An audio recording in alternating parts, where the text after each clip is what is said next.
இந்த ஒரு பதிவில் நம்ம என்ன பார்க்க போகிறோம்னா, வாழ்க்கையில் வெற்றி பெற இந்த ஒரு வரி முக்கியம் அப்படின்னு ஒரு மேட்ரு ஒன்று படித்தேங்க. ஒரு வரி முக்கியமா? ஆமாம், சத்தியமாக அப்படி தான் போட்டிருந்தாங்க. சரி, என்ன தான் அந்த வரி அப்படின்னு சொல்லி தெரிஞ்சுக்கலாம் அப்படின்னு சொல்லி தெரிஞ்சுக்கும் போது அது ஒரு நல்ல கதை வடிவில் இருந்துச்சு. அந்த கதையை நான் அப்படி ஷேர் பண்ணிடலாம். ஏன்னா மாற்றி கீத்து ஏதாவது ஷேர் பண்ணி புரியாமல் போகிறப்பொழுது அந்த கதையில் என்ன படித்தனோ அதை அப்படியே நான் ஷேர் பண்ணுறேன். மேபி இந்த ஒரு வரி உங்களுக்கு முக்கியமாக படும் அப்படிங்கிறது என்னுடைய பெரிய நம்பிக்கையாக இருக்குது. சரி, விஷயத்துக்குள்ளே போகலாம்.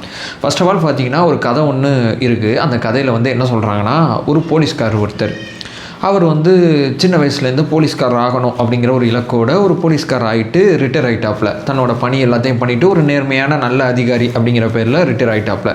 ஒரு நல்ல ரேங்கிங்கில் போகிறவர் அப்படின்னு வச்சுக்கலாமே. Okay, done. இப்போ அவரோட பையன் சம்மந்தப்பட்ட விஷயத்தில் அவர் தடுமாறிக்கிட்டு இருக்கார். என்ன தடுமாறிட்டு இருக்காருன்னா, தன்னோட பையனுக்கு அந்த ஒரு வரி இன்னும் புரிய மாட்டேங்குதே அப்படிங்கிற ஒரு வருத்தம் தான்.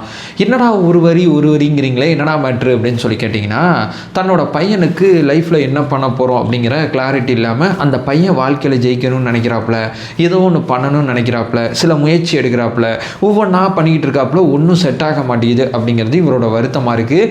இன்னும் என்னோட பையன் அந்த ஒரு வரியை கண்டுபிடிக்காமல் இருக்கானே, வயசு 25 ஆயிடுச்சு அப்படிங்கிறது தான் அந்த போலீஸ்கார அப்பாவோட வருத்தம். ஒரு நாள் இது வேலைக்கு ஆகாது, இனிமேல் நம்ம பையன்கிட்ட பேசினா தான் சரியாக இருக்கும் அப்படின்னு சொல்லி இந்த அப்பா என்ன பண்ணுறாரு, தன்னோட பையனை கூப்பிட்டு பேசுகிறாப்புல. தம்பி, ஒரு 22 வயசுலேருந்து நீ ட்ரை பண்ண ஆரம்பிச்சிருக்கியாடா அப்படின்னு சொல்லி கேட்குறாரு. என்னப்பா சொல்கிறீங்க அப்படின்னு சொல்லி கேட்குறாப்புல. 22 வயசில் நீ என்கிட்ட ஒரு மேட்ரு சொன்ன, நான் ரிட்டையர் ஆக போகிற ஸ்டேஜில் இருந்தேன். நீ என்கிட்ட என்ன சொன்னனா, அப்பா உங்களை மாதிரி 9 to 5 ஜாப்பை பார்க்க எனக்கு பிடிக்கல, யாரோ ஒருத்தன் கட்டளையிடுறான், நான் ஓடி ஓடி வேலை செய்கிற அந்த அணுகுமுறை எனக்கு பிடிக்கல, நான் பிஸ்னஸ் ஸ்டார்ட் பண்ணணும்னு நினைக்கிறேன்ப்பா, எனக்கு நீங்கள் கடனாக பணம் கொடுங்கப்பா, நான் அந்த பணத்தை உங்களுக்கு கண்டிப்பாக நான் திருப்பி தந்துடுறேன் அப்படின்னு சொல்லி ரொம்ப பாசிட்டிவாக என்கிட்ட கேட்டுறா தம்பி, ஞாபகம் இருக்கடா உனக்கு அப்படின்னு சொல்லி கேட்குறாப்புல. என்னப்பா குத்தி காட்டுறியா, எனக்கு எதுவுமே வரமாட்டேங்குதுன்னு குத்தி காட்டுறதுக்கு இப்படி உட்காந்து அருவியை போடுறியா கலங்காத்தாலே அப்படின்னு சொல்லி கேட்குறாப்புல. இல்லைடா தம்பி, உனக்கு ஒரே ஒரு வரி மட்டும் தெரிஞ்சுன்னா நான் என் உதவி உனக்கு தேவையில்லடா, பணமும் நீயே பார்த்துப்ப அப்படின்னு சொல்லி இந்த அப்பா சொல்கிறாப்புல. என்னடா இன்ட்ரெஸ்ட்டாக சொல்கிறாப்புல நம்ம அப்பா அப்படின்னு சொல்லிட்டு, அது என்னப்பா ஒரு வரி அப்படின்னு சொல்லி கேட்குறாப்புல. முதல்ல நீ என்னடா தம்பி பண்ண அப்படின்னு சொல்லி கேட்டார். ஒரு சூப்பர் மார்க்கெட் வைக்கலாம் அப்படின்னு சொல்லி பணம் கேட்டப்பா, 1 கோடி ரூபா நீங்களும் ரெடி பண்ணி கொடுத்தீங்க, அதுக்கான இஎம்ஐ நான் பார்த்துக்கிறேன் நீங்கள் சொன்னீங்க, அதுக்கான நம்மளுடைய சேவிங்ஸ்லாம் வச்சு ஏதோ ஒன்று நம்ம பண்ணோம்பா, சூப்பர் மார்க்கெட் ஆரம்பித்தோம், எவ்வளோ நாள் நடத்தின சூப்பர் மார்க்கெட் அப்படின்னு சொல்லி கேட்டார். ஒரே வருஷம் தான்ப்பா பண்ணேன், அதுக்கப்புறம் எனக்கு பிடிக்கல, அதாவது 9 to 5 ஜாப்பு கூட 5 மணிக்கு வீட்டுக்கு வந்துடலாம், சூப்பர் மார்க்கெட்லாம் நடத்தினா 12-1 மணி ஆனாலும் வீட்டுக்கு வர முடியாது போல், அதை நடத்தி பார்த்த பிறகு தான் எனக்கு தெரிஞ்சு அது எனக்கு சூட் ஆகாதுன்னு சொல்லி அதனால அதை நான் ரிஜெக்ட் பண்ணிட்டேன்ப்பா, ஒரே வருஷம் தான், அது க்ளோஸ் பண்ணிட்டேன். சில விஷயங்கள் பணத்தை நம்ம ரிட்டர்ன் எடுத்தோம், சில விஷயங்கள் நமக்கு நஷ்டமாக போயிடுச்சுப்பா, உண்மைதான், நான் ஒத்துக்கிறேன் அப்படின்னு சொல்லி இந்த பையன் சொன்னாப்புல. சரிடா மவனே, அடுத்து நீ என்னடா பண்ண அப்படின்னு சொல்லி கேட்கும்போது, அடுத்து இந்த மாதிரி இந்த பைப்பு இந்த மாதிரி அது என்ன கடை, ஹார்ட்வேர் கடையா, ஹார்ட்வேர் கடை வச்சேன் அப்படின்னு சொல்லி சொல்கிறாப்புல. ஏன்னா அதில் பணம் ரொம்ப பெருசாக ஏன்னா இதில் வேலை ரொம்ப அதிகம், அதில் வேலை கிடையாது, வாங்கி ஒரு தடவை இன்வெஸ்ட் பண்ணால் அதை பாட்டு விற்றுக்கிட்டே இருக்கும், மெதுவாக ஸ்லோ அண்ட் ஸ்டடியாக போனாலும் அது ஒரு மாதிரி பிஸ்னஸாக இருக்கும், நான் ஃபீல் பண்ணப்பா, அந்த கடை வச்சேன், இந்த காசெல்லாம் கொஞ்சம் சேர்த்து கீத்து ஏதோ பட்டிரிங்கரிங்க பார்த்து அந்த கடையை வச்சேன். சரிடா, அந்த கடை எவ்வளோ நாள் வச்சுருந்தேன் அப்படின்னு சொல்லி கேட்டிருக்காரு. ஒரு 7-8 மாதம் தான்ப்பா. ஏன்டா 7-8 மாதத்தில் கடையை க்ளோஸ் பண்ணிட்டேன்னா, பணம் பத்தலைப்பா, அந்த கடை வைக்கணும்னா 50 லட்ச ரூபா நம்ம வியாபாரம் பண்ண போகிறோன்னா 1.5 கோடி ரூபா நம்ம கையில் இருக்கணுமாப்பா, 3 மடங்கு பணம் நம்ம கையில் இருந்தால் தான் ரொட்டேஷன் பண்ண முடியுமா, ஏன்னா ஒரு இடத்துல பணம் போய் உட்காருமா, இது எனக்கு தெரிலப்பா, என்கிட்ட இருக்கிற காசை வச்சுக்கிட்டு மாட்டிட்டு முழிச்சு என்னால் ரொட்டேஷன் பண்ண முடியல, அதையும் நான் க்ளோஸ் பண்ணிட்டேன்ப்பா, இப்போ என்னடா பண்ணிருக்க அப்படின்னு சொல்லி கேட்கும்போது, நடுவில் ஒரு காய்கறி கடை வச்சேன்ப்பா, அது என்னடா காலைல எழுந்திரிச்சு நைட்டு வரைக்கும் போட்டு உயிரெடுக்கிற மாதிரி இருக்குது, சரி காய்கறி கடை 7-8 மணிக்கு வேலை முடிஞ்சிடும் தூங்கிடலான்னு நினச்சேன், அதுவும் எனக்கு செட் ஆகலப்பா, அப்புறம் நான் காய்கறி கடை வச்சாலும் நிறையா பேருக்கு அந்த கடை தெரியவே இல்லை, நிறையா காய்கறி வேஸ்ட்டாகவும் போகுது, எனக்கு அதுவும் ஒர்க் அவுட் ஆகலப்பா அப்படின்னு சொல்லியிருக்காப்புல. ஏன்னா ஒரு சூப்பர் மார்க்கெட்டு, ஒரு ஹார்ட்வேர் கடை, ஒரு காய்கறி கடை, ஏன்டா உனக்கு எதுவுமே செட் ஆக மாட்டேங்குது, உனக்கு அந்த ஒரு வரி தெரிலடா, அதுதான்டா உனக்கு செட் ஆகலை அப்படின்னு சொல்கிறாப்புல. மறுபடியும் ஒரு வரிங்கிற என்னதான் அந்த ஒரு வரி அப்படின்னு சொல்லி இவர் கேட்குறாரு. அதுக்கு அவங்க அப்பா சொல்கிறாரு, சின்ன வயசுலடா தம்பி, போலீஸ் ஆகணும் அப்படிங்கிற ஒரு பாயிண்டில் நான் எப்போ தெளிவானேன்னா 10th படிக்கும் போதே தெளிவாயிட்டேன்டா. 10th படிக்கிறதுலேருந்து என்னோடய ஒரே கோல் என்னென்னா போலீஸ் ஆகணும், வேறு எதுவுமே கிடையாது அப்படிங்கிறது.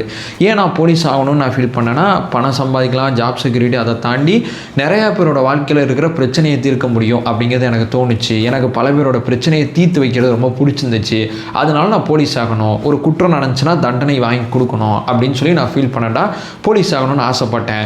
நான் போலீஸ் ஆகினது ஒரு பக்கம் வந்து ஜாப் செக்யூரிட்டி அதெல்லாம் ஒரு பக்கம் இருந்தாலும், என்னோட பர்பஸ் வந்து பல பேரோட பிரச்சனையை தீர்க்க முடியும், பல பேரோட வாழ்க்கையை நல்லா மாற்ற முடியும்னு எனக்கு தோணுச்சு. அதனால இந்த வேலையை சூஸ் பண்ணேன்.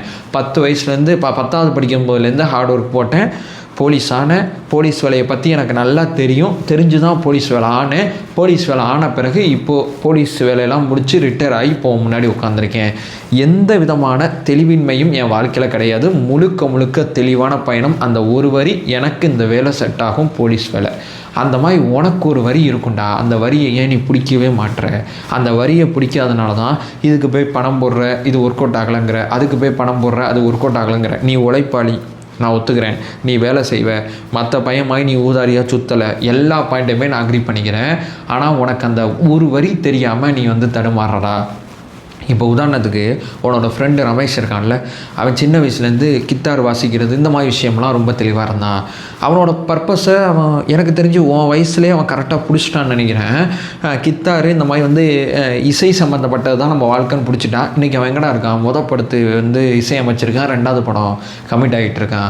சின்ன வயசுலேருந்து ஒரு ஃபார்மெட்டில் போனான்டா, அந்த ஃபார்மெட் அப்படியே கிளிக் ஆனிச்சு, அவன் பிடிச்சி போயிட்டான். அது அவனோட ஒரு வரி.